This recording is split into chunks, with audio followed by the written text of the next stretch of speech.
let f and g be uniformly continuous on interval s. Show that f g is uniformly continuous on s if s is compact. अगर तो ये बात ना लिखी हो ना s is compact, तो फिर तो आपको YouTube पे इसके काफ़ी सारे सॉल्यूशंस मिल जाएंगे। तो कंपैक्ट पहले हमें समझना पड़ेगा किस सेट को कहते हैं। उस सेट को कंपैक्ट कहते हैं जिसके हर ओपन कवर में फाइनाइट सब कवर भी हो।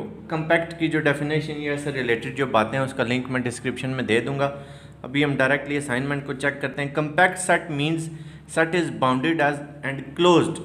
यह आपका थ्योरम है हैन बोरेल, जो कई बच्चों के टर्म में भी आया हुआ था, उसको यूज़ करेंगे। वो it's mean S is bounded and closed. ये पहली बात होगी। दूसरी बात यूनिफॉर्म कंटिन्यूटी की। Any uniformly continuous function on a closed interval is also bounded in that interval. तो जो यूनिफॉर्मली कंटिन्यूस फंक्शन है वो किसी क्लोज्ड इंटरवल में, अब एस क्योंकि क्लोज्ड है तो यहाँ से हमें ये जज हो रहा है कि ये जो फंक्शंस हैं ये बाउंडेड भी होंगे। यानी uniformly continuous function on a closed interval is also bounded in that interval. लेकिन अगर ये इंटरवल जो है ये बाउंडेड नहीं है तो फिर यूनिफॉर्मली कंटिन्यूस फंक्शन को आप बाउंडेड नहीं कह सकते। f is uniformly continuous on s, so f is bounded. Similarly g is uniformly continuous on s, so g is also bounded. अब यहाँ पे हमें जो बातें पता चल चुकी हैं वो ये हैं कि s जो है वो बाउंडेड है, f भी बाउंडेड है और g भी बाउंडेड है। एप्सिलॉन हम कोई पॉजिटिव रियल नंबर कंसीडर कर लेते हैं। Let epsilon is greater than 0 be any real number f and g are bounded on s, तो बाउंडेडनेस की डेफिनेशन यूज कर लेंगे। So there exist some m1 and m2 any positive real number such that absolute value of f of x is less than m1। Infinity भी हम इसकी जगह लिखते होते हैं।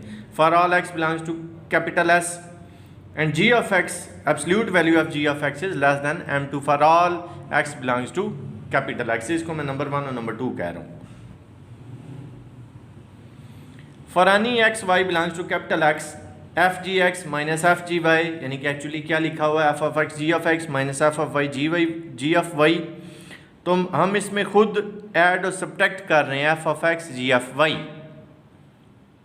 उसका बेनिफिट क्या होगा कि यहाँ से f of x कॉमन आ जाएगा, यहाँ से g of y कॉमन आ जाएगा और ट्रायंगुलर इनइक्वालिटी भी यूज़ कर लेंगे। a plus B whole mod is less than equal to a mod plus b mod. इस सारे को हम a कंसिडर कर रहे हैं और इस सारे को हम b कंसिडर कर रहे हैं। तो ये हमारे पास क्या आ जाएगा, less than equal to f of absolute value of f of x into absolute value of g of x minus g of y plus absolute value of g of y, ये कॉमन आ गया, into absolute value of f of x minus f of y।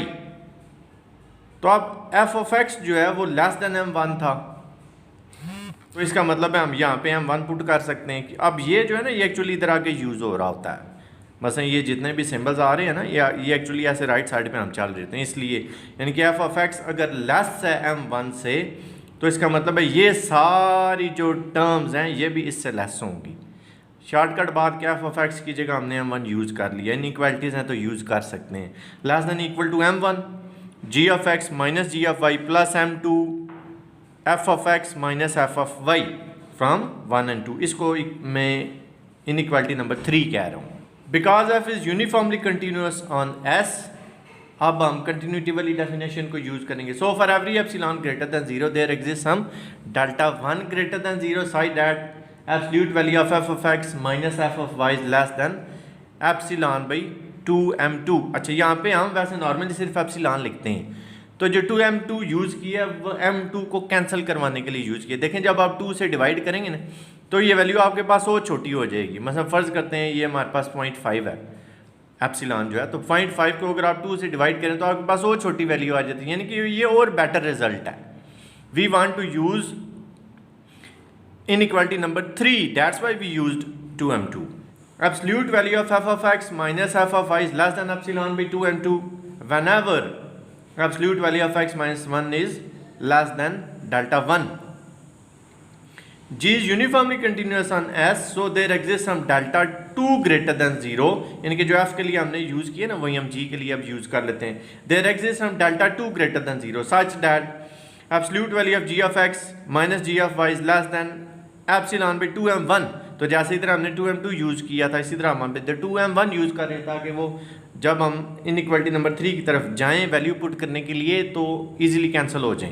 Absolute value of g of x minus g of y is less than epsilon over 2m1 whenever absolute value of x minus y is less then delta 2। तो इन दोनों में से delta 1 और delta 2 में से जो भी less है अब हम उसको कंसिडर करके इन सारी बातों को कंबाइन करने लगे हैं। तो हम लेट कर लेते हैं डेल्टा जो है वो मिनिमम है, डेल्टा 1 और डेल्टा 2 इन दोनों में से जो भी मिनिमम है उसको हम पिक कर लेंगे। Absolute value of f of x minus f of y is less than epsilon over 2m2 whenever absolute value of x minus y is less then delta. आप देखें मैं डेल्टा 1 डेल्टा 2 नहीं लिख रहा, मैंने डेल्टा लिख दी है, इसको नंबर 4 कह रहा हूँ। इसी तरह absolute value of g of x minus g of y is less than epsilon over 2m1 whenever absolute value of x minus y is less then delta. अब ये जो 4 और 5 आई हैं इनको हम यूज़ कर लेंगे। 4 और 5 को हम इक्वेशन वो इनइक्वालिटी नंबर 3 में पुट करेंगे। जस्ट 6 चीज़ें थी हमारे पास टोटल, f, g और s ये बाउंडेड हैं, ये 3 तो हम बता चुके हैं। f और g जो हैं ये कंटिन्यूस हैं, ये हमें ऑलरेडी पता था। ये 5 चीज़ें हो गई। जो छठी चीज़ थी वो हमने सिर्फ ये प्रूव करना था कि एफ जी जो है वो भी कंटिन्यूस है। तो 5 हमें पता है, छठी को अब हम प्रूव करेंगे। ये आपके पास वो इनइक्वालिटी नंबर 3 थी। By using 4 and 5 in 3 we get absolute value of F G X minus F G Y is less than m1 G X. Absolute value of G X minus G Y की जगह epsilon over 2m1। इसी तरह absolute value of F X minus F Y की जगह epsilon over 2m2। तो ये m1 और m2 अब बात क्लियर होगी, ये मैंने इसलिए पुट किए थे। m1 और m1 कैंसिल हो जाएंगे, m2 और m2 कैंसिल हो जाएंगे।